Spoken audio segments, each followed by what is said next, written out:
Have you ever come across somebody who just oozes confidence?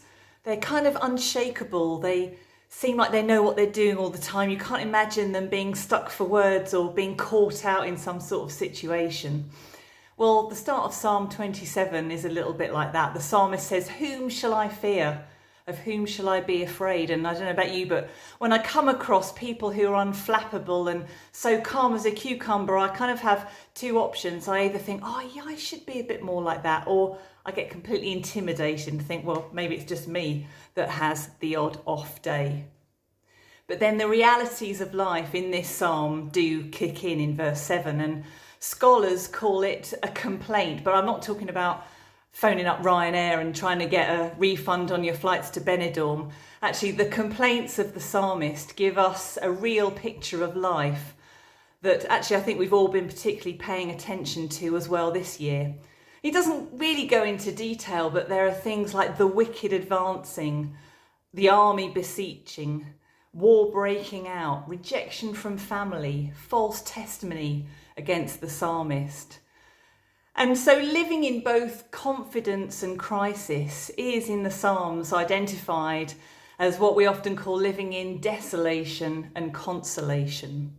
Consolation is an ability to focus beyond ourselves. We get new inspiration and ideas. We've kind of got that sense of balance in life. We've got a refreshed inner vision. We can kind of see where God is active in our lives, and it releases new energy in us. But a sense of desolation often means that we turn in on ourselves. We spiral into negative thoughts and feelings. We feel drained. Our distant vision is crowded out a little bit, and we kind of want to give up on things, maybe even give up on ourselves. Consolation and desolation for us happens on a micro level. This is what our day is full of. Tricky conversations, an encouraging text message from a friend, writer's, or should I say preacher's block, or maybe a prayer answered. It happens on a midi level. Perhaps you've been in a long season of desolation. Perhaps you're stuck, disconnected, or even feeling a bit confused about something at the moment. Or maybe you're in a place of consolation. I'm not saying life's a ball, but you're a bit more conscious of the presence of God. You kind of can see how things fit together, and you've got a sense of fulfillment. It also happens on a much wider level as well. Today, half of the population of this country have been vaccinated against COVID, and yet there are people dying in the car parks of hospitals in India. So how do we respond to these things in the everyday? How do we identify with the psalmist in confidence, cradling crisis? Well, I think it's about acknowledging without judgment both desolation and consolation within us and around us. I'd like to give us an opportunity to reflect on maybe some of the desolation in our lives by using the ancient prayer of Examen. I quiet myself and slow my breathing. I begin to turn my thoughts down and ask God to make his presence known.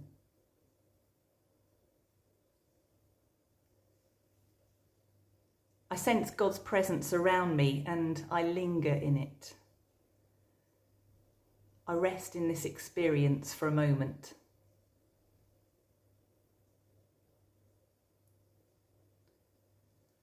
I look over the last day or so and ask God, where did fear play a role in my thoughts, words, actions, or inactions?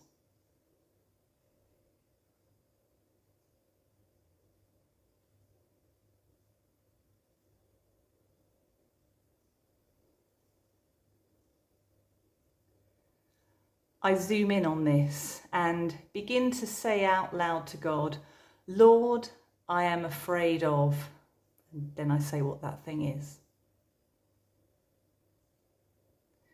And then I say it again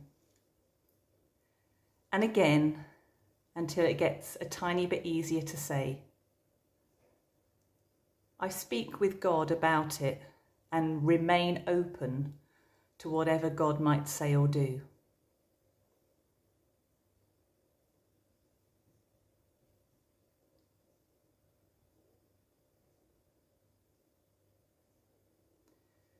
I ask God, is this fear realistic or is it irrational? If I sense this is realistic, I ask God, what would you and I do then, Lord? How could we handle it? If I listen carefully with peace in my heart, God will often intervene, consoling me by showing me how even this worst case scenario could be manageable. God may even show me how growth and his goodness can emerge from it. If the sense is irrational, I ask God for the ability to acknowledge the fear, but not let it control my thoughts.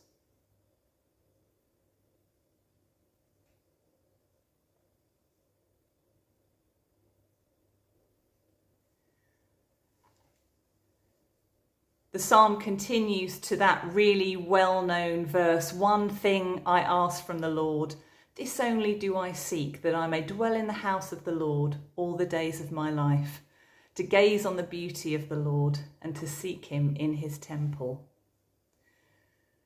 The desire to dwell in the house of the Lord is really the desire for his temple presence inside of us by the power of the Holy Spirit, as we experience both consolation and desolation. This is the one yearning for the psalmist, and when this desire is fulfilled, it changes the way we see ourselves, it changes the way we see God, and it changes the way we see the world around us. So let's take another reflective moment to think about some of those things that we are seeking at the moment, and of course, seeking the Lord's face.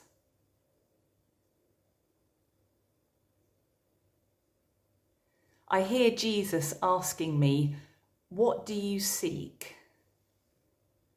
I sit with that question a while before I try to answer.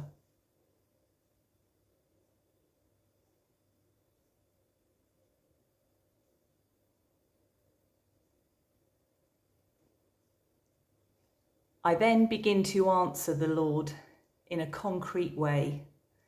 I tell him about my desire for his temple presence and the effects I long to see in myself, my family, my friends, my work, and so on. I listen for anything Jesus might be trying to tell me at this moment.